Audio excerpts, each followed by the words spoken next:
अस्सलाम वालेकुम नाज़रीन, मैं हूं अब्दुल रज़ाक चौधरी और आज बहावलपुर के मौसम के हवाले से हम बात करेंगे। आज मेरे काबिल एहतराम दोस्त मेरे उस्ताद मोहतरम सैयद आसिम अख्तर भी मेरे साथ मौजूद है, राना खालिद कमर साहब भी और अब्दुल हमीद घल्लू भी। हम सारे जो हैं वो हमारा ताल्लुक सहाफ़त से है।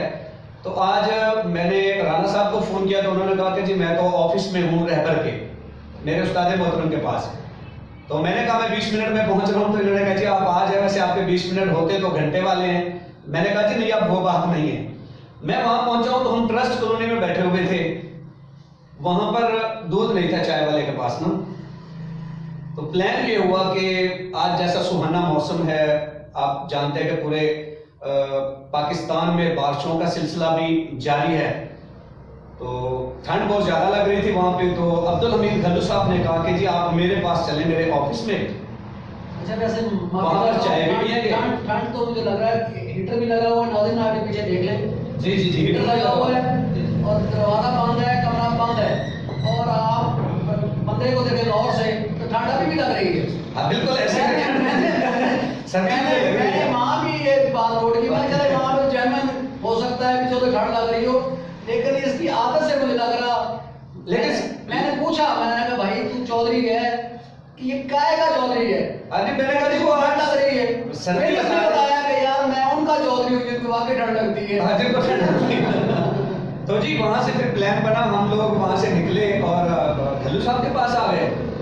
यहाँ पर घल्लू साहब ने फिर मेहमान नवाजी, तो फिर सुभान अल्लाह, जब भी आते तो ये बड़े इखलाक से हमें हमारी खिदमत करते हैं।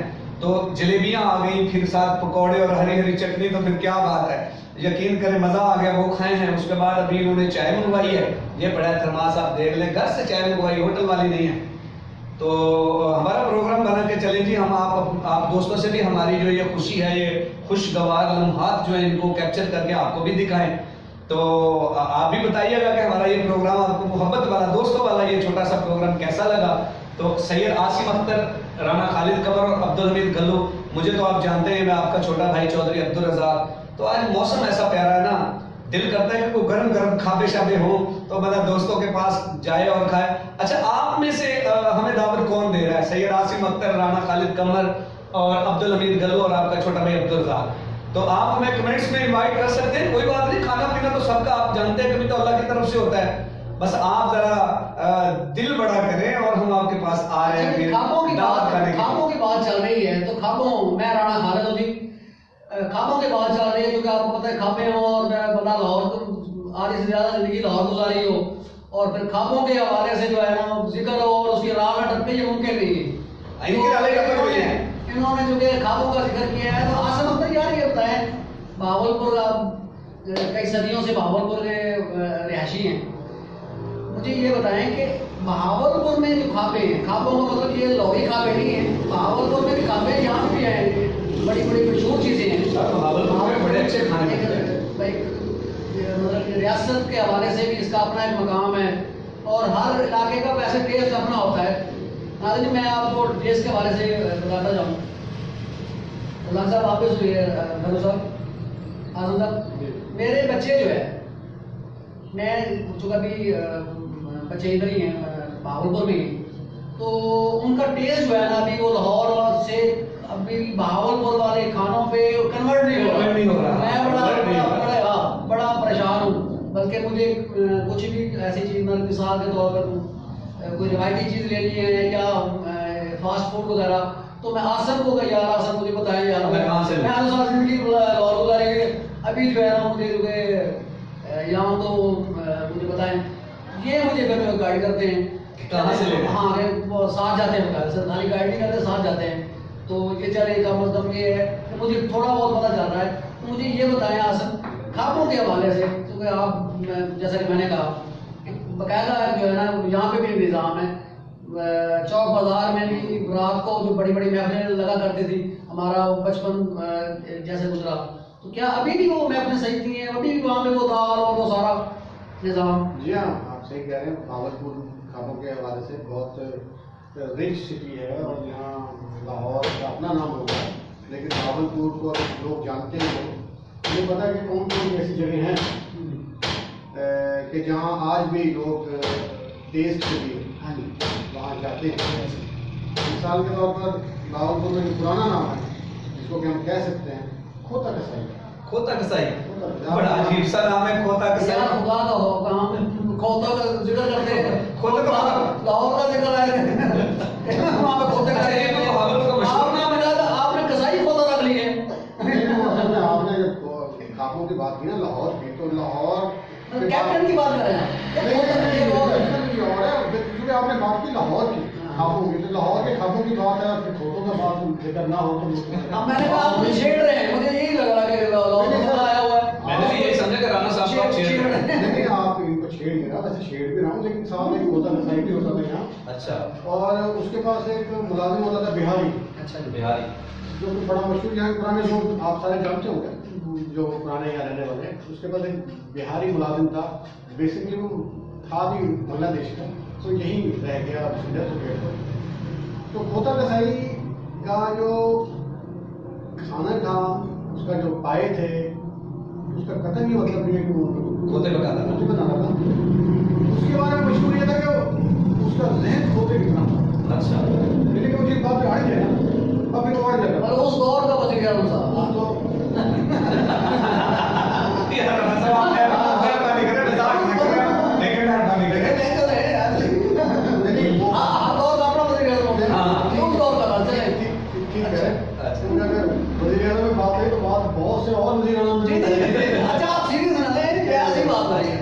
मैं ऐसे वज़ीर आज़म में भी जा सकती जो हेलीकॉप्टर पे कूड़े लेके जाते हैं। हाँ, कूड़े लेके, हाँ, और लक्ष्मी से आके वो फजे सीढ़ी पाए वाले से वो जाते थे। सर बड़े लोग ऐसे ही होते, चले आगे चले। अच्छा हाँ समझ पता है। अच्छा जी, बात सियासत में ना हो। हाँ, वो है ना, उसका नाम खोता कसाई इसलिए भी रखा हुआ था कि उसका वो दिमाग उसका अड़ जाता था ये बात। जब हम उससे कहते थे ना यार ये प्लेट में ये जो रोटी है ये ठीक नहीं है, तुम दूसरी वाली रोटी दो, दूसरी वाली बात कहता नहीं, जो मैंने प्लेट बना दी तो वही मिलेगी।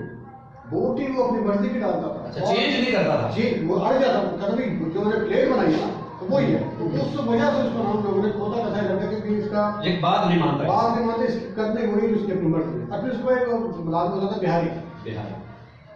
मैं कहता हूँ क्या बात है उसकी, अल्लाह उसे खैर रहमत करे, वो रोटियां लेके आता था गर्म गर्म, और उसने आवाज दी बिहारी और रोटियां कहना, और वो जनाब तंदूर से थका जाकर रोटियां लेके आनी और उसने हमारे सामने रख दी। और उसका वो जो होटल था, क्विक सर्विस, होटल था, आज तो थोड़ा बहुत बेहतर। अच्छा, खोता कसाई की जो मतलब उसकी जो क्या कहना चाहिए, तो उसकी जो मशहूर जो डिश थी वो क्या थी, और मतलब उसमें क्या क्या चीजें थी, होटल था क्या था? वो था पाए का। अच्छा, बेसिकली पाए मतलब वो भावलपुर का फजा पे भावलपुर का फजा कहते हैं। भावलपुर का फजा था वो, और उस पर रश इतना होता था, और ना सिर्फ उसके पास पाए होते थे, कोशिश होती थी, और जो उसका खास तौर पे जो सबसे मशहूर चीज़ थी उस होटल की, वो ये थी कि शाम को 7 बजे के बाद जो होटल बना, क्योंकि यहाँ इतनी धूप पड़ती है कि 7-8 बजे के बाद तो खत्म।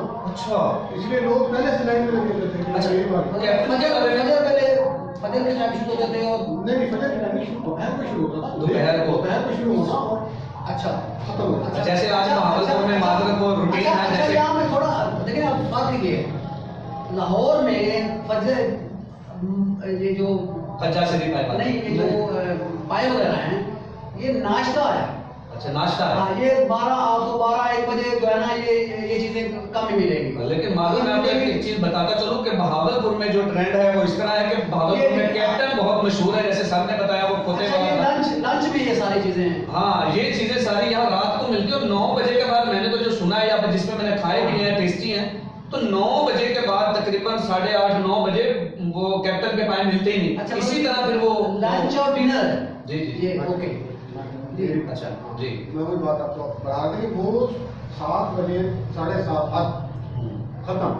आपको अगर वो खाने हैं तो आपको मगरिब असर के दरमियान आपको आप ले सकते हैं। अच्छा, फिर उसका होटल की जो बिल्डिंग थी मुझे आज भी याद है कि कच्ची दीवारें, और वो भी धुएं की वजह से काली हुई थी, खाली लेकिन लोग फिर भी वहाँ बैठ फिर भी रश। आधी खोट गई हो तो भाई। अच्छा, यानी कि आप ये कह रहे हैं कि यहाँ पे खूबसूरती का कोई वो नहीं है, यहाँ के जैसे बड़े बड़े आलिशान, यानी कि टेस्ट। मैंने तो कई मुतअद्दिद बार वहाँ खाया और वहाँ जाके आप महसूस। अच्छा, ये किस जगह लोकेशन इसकी क्या थी? ये आप यहाँ से अगर आप चाहें सीधा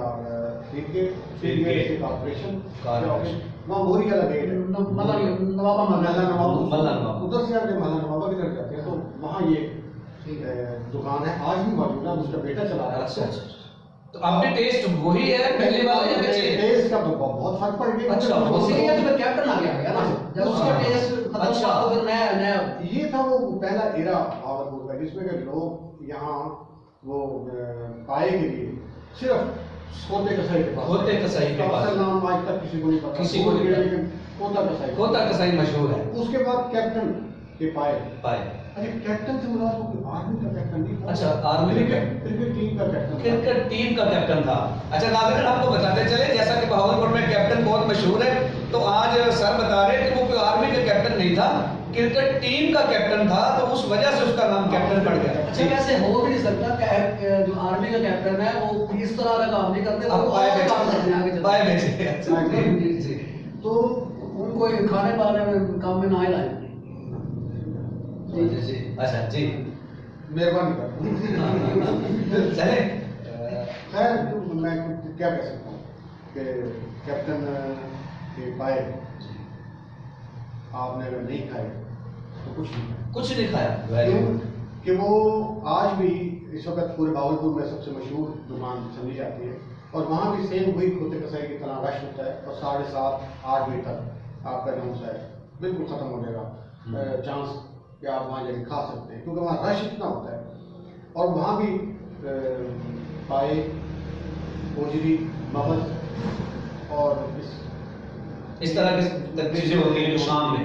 अच्छा अच्छा, एक बात और है कि अब्दुल हमीद घल्लू साहब, जहाँ तक मुझे याद पड़ता है कि हर साल हमें इन्हीं दिनों में, जैसे आज सर्दी का मौसम में बड़ा मजा आ रहा है, तो हमें साग और मक्खन बड़े शौक से खिलाया करता है। इस बार वो डिश नहीं आई। घल्लू साहब क्या बात है, इस बार आपने हमें साग और मक्खन क्यों नहीं खिलाया? मेरे हिसाब में तो गल्लू साहब की बात जवाब देने से पहले मुझे लग रहा है कि ये भी महंगाई के हाथों सताए हुए हैं। नहीं, महंगाई की वजह से नहीं, 2-3 दफा मैंने साग बनवाया था, लेकिन इनसे राब्ता नहीं हो सका। अच्छा अच्छा, आप जी घल्लू साहब के साथ से राब्ता नहीं, वो हम सब में से किसी के साथ राब्ता नहीं है। रज़ाक के साथ ज्यादा शौकी। अच्छा जी, मैं भी महरूम रह गया हूँ। आप पता नहीं आप पता नहीं था कि आप ही नहीं हमारी जो हमारी हमेशा आपसे गुजारिश रही है वो ये कि वो जो बटन वाले होते हैं रोटियाँ, हाँ बिल्कुल बिल्कुल, वो छोटी देसी मटरी वाली रोटी है ना, पकड़े गए हैं घल्लू साहब। साग का इतना नहीं है, साग तो ठीक है, लेकिन वो जो आप हम हमेशा आपसे करते हैं, पिछली बार भी खाई थी, लेकिन वो तो गर्मियों में होगी ना। नहीं गर्मी बिल्कुल वो सर्दियों में तो नहीं है, गर्मियों की है, पर इस दफा वो हुई नहीं, क्योंकि मतलब आप हमारा शिकवा आप रजिस्टर करते हैं। अच्छा सर जी, मैं माजरत चाहता हूँ कि इस बार घल्लू साहब ने जो है वो मेरे साथ राब्ता नहीं हो सका। चले, अब आपके सामने मैंने कह दिया, अब देखते हैं कब घल्लू साहब हमें साग की दावत देते हैं और कब हमें साग और वो हमें खिलाते हैं। और इंशाल्लाह नेक्स्ट जब साग खाएंगे तो फिर भी इंशाल्लाह हम आपको दिखाएंगे कि घल्लू भाई की जो मोहब्बत है वो हमारे लिए किस तरह है। और ये हर साल ही हमारे साथ इसी तरह रूटीन में तो हम इनके पास आते जाते रहते हैं और ये हमारी इसी तरह मेहमान नवाजी करते हैं। तो अब साग की बारी आएगी, फिर इंशाल्लाह आपको हम वो भी दिखाएंगे। और अब हम चलते हैं इस तरफ के, आप हमारा अगला प्रोग्राम जरूर देखिएगा इंशाल्लाह। अगली बार हम आपको इंशाल्लाह इससे अच्छे प्रोग्राम पे मिलेगा। और मैं आपको एक और बात खास बताता चलूं, बहावलपुर में एक शाहगान होटल है, आप ये बात गौर से सुनिएगा। उस पर एक बाबा जी हैं, वो आजाद कश्मीर के हैं, उनके वो कारीगर हैं, कुक हैं उनके। उसके बारे में एक और न्यू शाहगान बना हुआ है, उन्होंने या किसी और ने अफवाह फैला दी कि वो फौत हो गए। तो मैं भी बड़ा डिसार्ड हुआ, मैंने कहा यार वो तो बड़े अच्छे कारीगर थे और उनके हाथ का टेस्ट, उनके शरीर तो सऊदी अरब तक भी खड़े हैं। जब मैंने वहां गया तो मैंने देखा तो बाबा जी तो खड़े हुए हैं। तो मुझे बड़ी हैरत हुई कि यार 6 माह पहले तो पता चला था ये मर गया, पूरे भागलपुर में ये बात हो गई, ये तो जिंदा है। इंशाल्लाह मैं बाबा जी से भी अगले प्रोग्राम में आपको मिलवाऊंगा और उनके हाथ के बने हुए खाने भी इंशाल्लाह आप खा के देखिएगा, मैं भी वहां पे खाऊंगा और उनसे आपकी मुलाकात करवाऊंगा जो 6 माह पहले मर गए थे, अभी भी जिंदा है। अब राणा खालिद कंवर साहब की बात सुन लें इस प्रोग्राम को एंड करने से पहले। ये अब्दुल हमीद घल्लू साहब का जो है ना वो गंदला का साग मक्खन मकई वाली बात तो हो गई। जी जी। अभी एक बात मैंने जिससे आगाज किया था वो था आसम अख्तर से मैंने पूछा था कि चौक बाजार में भी जो है वो रात की महफिल लगा करती थी, तो आसिम क्या अभी भी वो है वो रात को जो जब बाजार खाली हो जाता है तो वहाँ पे खाने पीने का स्टॉल और वो दाल रेडियो पे लगती है, आपकी लगती है यार किसी मैंने बोला तो मैं बताऊं उसे अपनी गला शुरू कर देना, वो कहना कि वो उसी प्रोफेसर हो अच्छा बोलो वो देता है तो कौन बोल रहा है वो भी बोल रहे हैं वो भी किसी को फोन कर रहे हैं ये सांप पीछे लग गया और यहाँ चलिए जी, आज इसी प्रोग्राम में अपना आगे चलते हैं। आपने हमें मैंने आज तक ये समझाया कि बहावलपुर में जो फटेला बाजार है वहाँ पे लोग फट्टा मार रख के बैठते थे, चौक में या रोडों में फटे रख के उनके ऊपर बैठते थे, इसलिए वो फटे वाला जो है वो गली मशहूर है। तो ये आज हम उसकी भी स्टोरी आपको बताते हैं वो फट्टे वाली गली कैसे है। जी देखिए, एक तो ये कि जो इन्होंने कहा ना फट्टे वाली गली और है, जो चौक बाजार है वो और है, ये दो अलग फट्टे वाली गली है।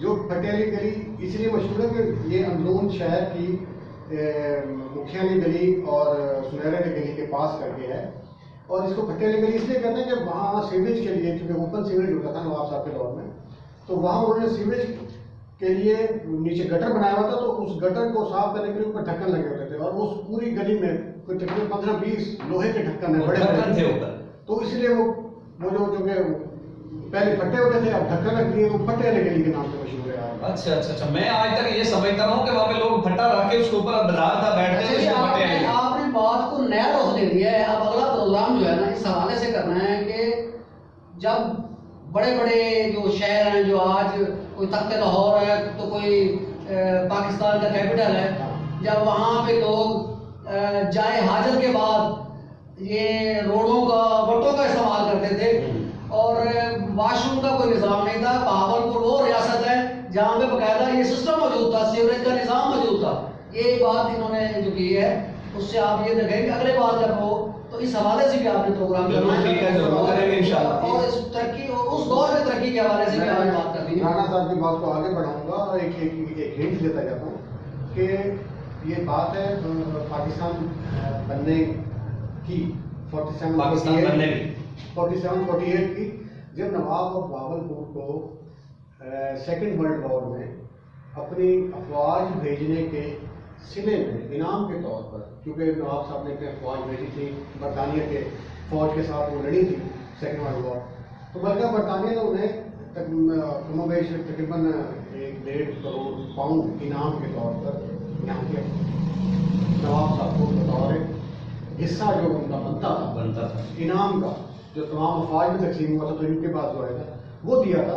अच्छा, उस वो जो 1.5 करोड़ पाउंड था उसको नवाब साहब ने उस दौर में जो वज़ीर आज़म थे, वज़ीर आज़म जिनके नाम पर ड्रिंक स्टेडियम भी है, उनको ये जिम्मेदारी दी थी कि बहावलपुर का जो पूरा नया बहावलपुर बनाया जाए और ये जो पैसे हैं ये उनमें खर्च करके नया बहावलपुर को खड़ा किया जाए अगले 100 साल के लिए, क्योंकि ये वाला बहावलपुर उतना नहीं था, छोटा था और उन्होंने पूरा एक नक्शा बनाया और वो एक नया नक्शा बना के नया बहावलपुर, जैसे कि बरतानिया में लंदन शहर था, उस टाइप का इन्होंने पूरा सीवरेज का, इसके इंफ्रास्ट्रक्चर, रोड्स और हर चीज़ बाजार बन गया, पैसे भी आ गए। लेकिन बिल्कुल जबकि पाकिस्तान का बनने का ऐलान हुआ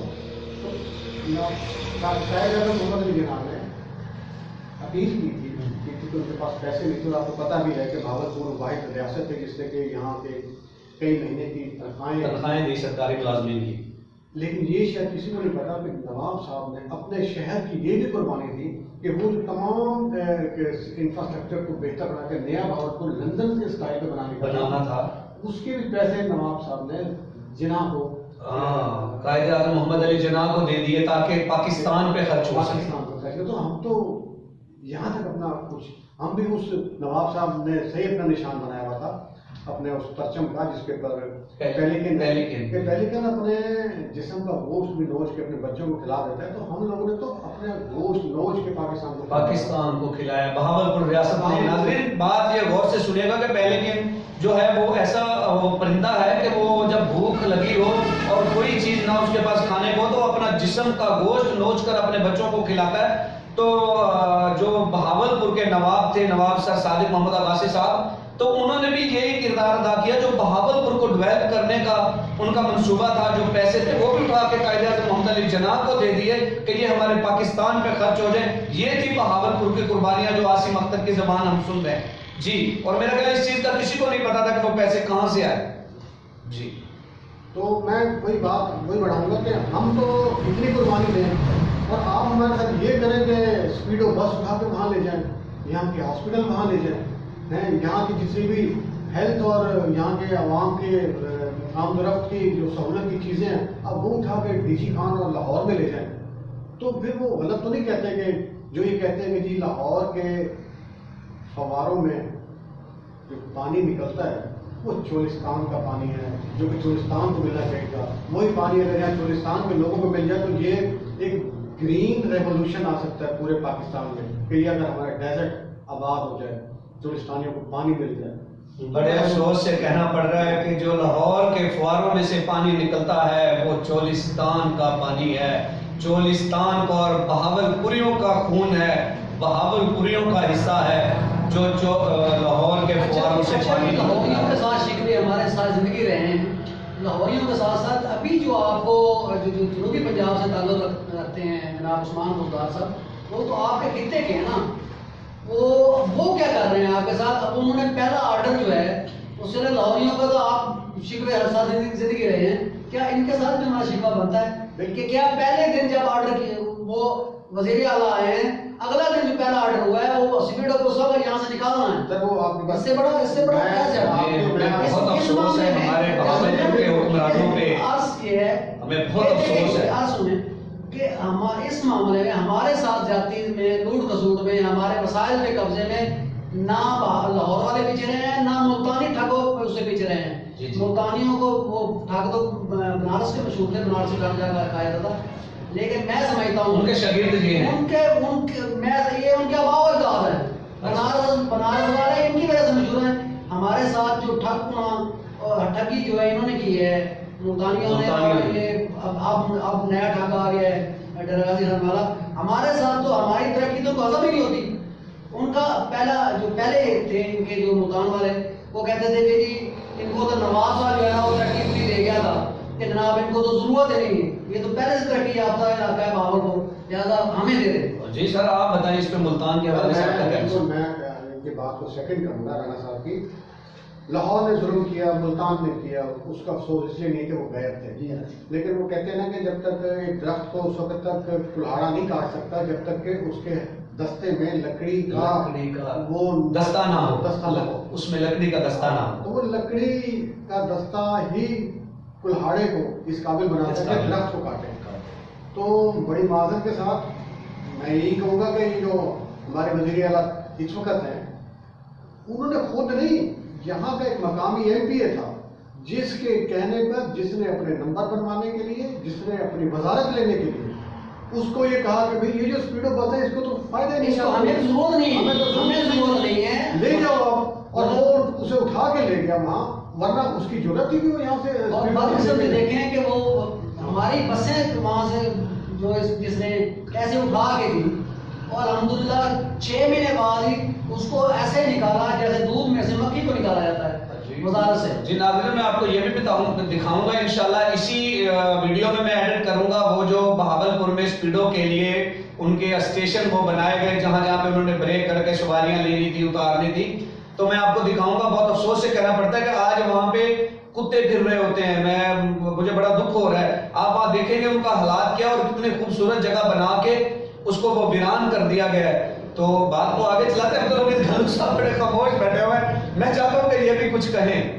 तो इसमें तो हमारे अपने जो बहावलपुर के सियासतदान हैं, वो जो बहावलपुर के लोग हैं, अफसोस से कहना पड़ता है कि इसमें तो उन्हीं का ही किरदार है जो हम इस तरह महरूमियों का शिकार हैं। तो गल्लू साहब आप भी कोई बताएं जरा, आप भी कोई बात करें, क्या बात है, हमसे नाराज हैं? बात यह है कि भाई मैं आसिम भाई और राणा खालिद साहब की बात से इत्तेफाक करता हूँ कि ये वज़ीर आला ने हमारे साथ ज्यादती की है हमारे खिते के साथ, लेकिन इनसे ज्यादा गिला मुझे मकामी MLA और MP का, जिन्होंने अपनी सीटें पक्की करने के लिए या अपनी वजारतें पक्की करने के लिए अवाम के साथ ज्यादती की है। ये जो स्पीड और बात थी, इससे अहले लोधरा भी बहुत मुस्तफीद हो रहे हैं। खासकर स्टूडेंट जो यूनिवर्सिटी का स्टूडेंट है उनको बहुत सहूलत, बहुत फायदा, जो इस सहूलत से उन्हें महरूम कर दिया गया है। फिर इंशाल्लाह इस ज्यादती का बदला एंड इलेक्शन में लेंगे इंशाल्लाह। जी नाजरीन, आज हम इस प्रोग्राम को यहीं पे खत्म करते हैं। अगर हमसे कोई ऐसी बात हो गई हो, किसी की दिल आजारी हो, तो हम माफी चाहते हैं और इंशाल्लाह नेक्स्ट इसी तरह दोस्ताना माहौल का एक प्रोग्राम और लेके आऊंगा और आपको वो बाबा जी से भी जरूर मिलवाऊंगा। इसी के साथ मुझे इजाजत दीजिए। आपका मेजबान अब्दुल रज़ाक चौधरी, आसिम अख्तर, राना खालिद गबर और अब्दुल अमीर गल्लू को अल्लाह हाफिज।